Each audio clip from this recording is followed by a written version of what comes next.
Psalm 7. Prayer and praise for deliverance from enemies.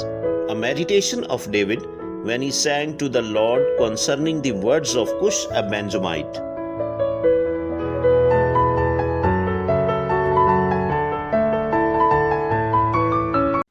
O Lord my God, in you I put my trust. Save me from all those who persecute me and deliver me, lest they tear me like a loin, rendering me in pieces while there is none to deliver. O Lord my God, if I have done this, if there is iniquity in my hands, if I have repaid evil to him who was at peace with me, or have plundered my enemy without cause, let the enemy pursue me and overtake me. Yes, let him trample my life to the earth and lay my honor in the dust. Arise, O Lord, in your anger.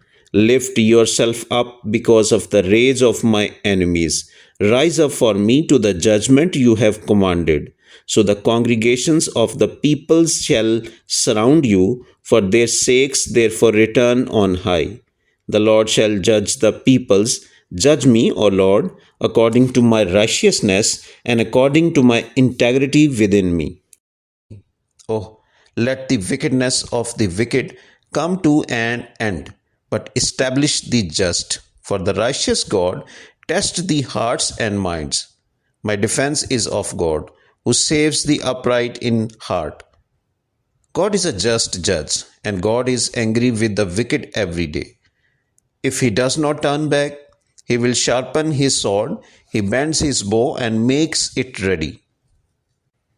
He also prepares for himself instruments of death. He makes his arrows into fiery shaft.